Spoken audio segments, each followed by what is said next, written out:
This is Motzei Shabbat, Parshat Chukat 5775.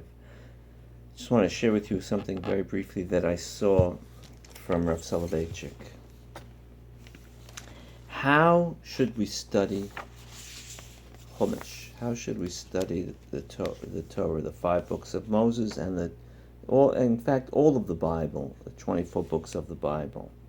So in an article in Festival of Freedom that was published posthumously, the Rav discusses a number of issues in an article about counting time and making things relevant to time and creating time consciousness, time awareness. And during that discussion, he says the following: what are we supposed to study in order to attain and develop this particular unique time awareness?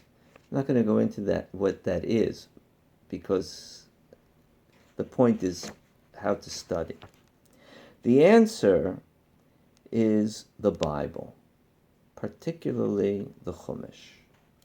But it should be studied well, with the classical commentaries, focusing one's attention upon the spiritual message relevant to us, interpreting ancient events in modern categories and recent events in ancient categories. What is most important is to see the Bible as the mirror in which human destiny in general and Jewish destiny in particular are reflected, and thereby to discern what is the wisest course of action to take. One can find oneself in the Bible, but this ability cannot be developed overnight. Painstakingly hard study and sensitivity to spiritual values are indispensable. I try to do so in my shiurim on the weekly parasha. My objective is to point out to the participants the relevance to us of each syllable in the Torah, and to highlight the fact that the biblical stories always have a double meaning or a twofold truth: recorded events that really happened and the eternal meaning of these events. They are symbols of human destiny, cutting through the millennia. Regretfully, the modern Jew lacks this kind of sensitivity. He does not respond to the beauty and magnificence of the Bible. We read mechanically the words addressed to us by the ancient wise men who were God's messengers and who had God's doctrines on their lips.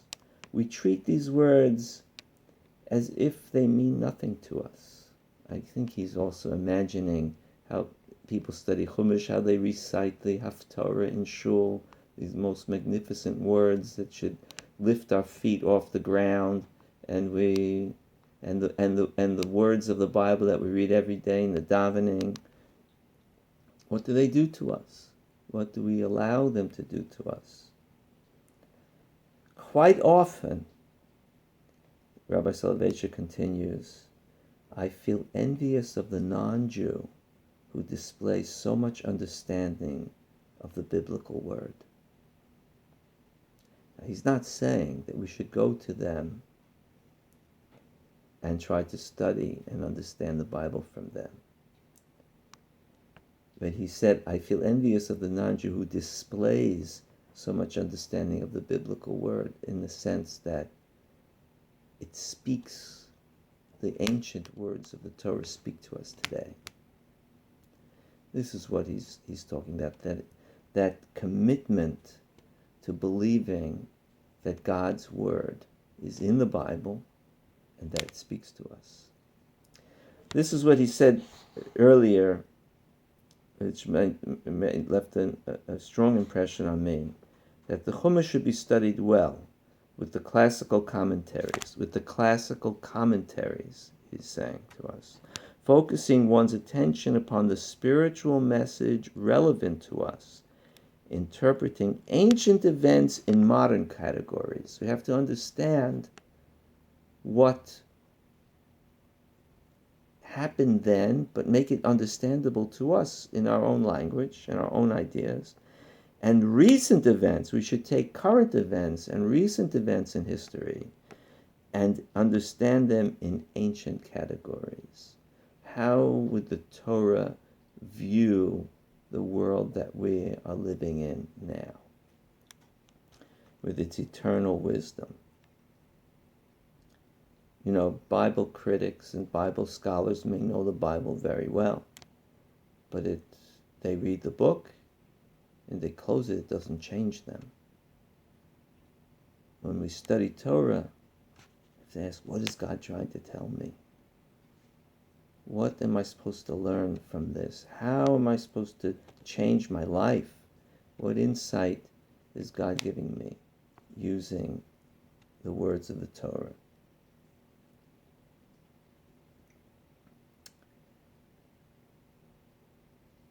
Just to conclude, I'm reminded, I once asked of Soloveitchik, so how do you teach some of the sections of the Torah that deal with particularly improper sexual behavior, like the Yehuda and Tamar story, Aaron Onan, and David and Bathsheba, and Amnon and Tamar, these various stories, and various sexual laws. Rav Soloveitchik said, no skipping. You have to treat all of the topics in a forthright and holy manner. This is where children and adults have to learn their morality from the Torah. No skipping. You have to struggle with everything and always ask, God, what are you trying to teach me with this? Shavua Tov. Hamavdil ben kodesh lechol.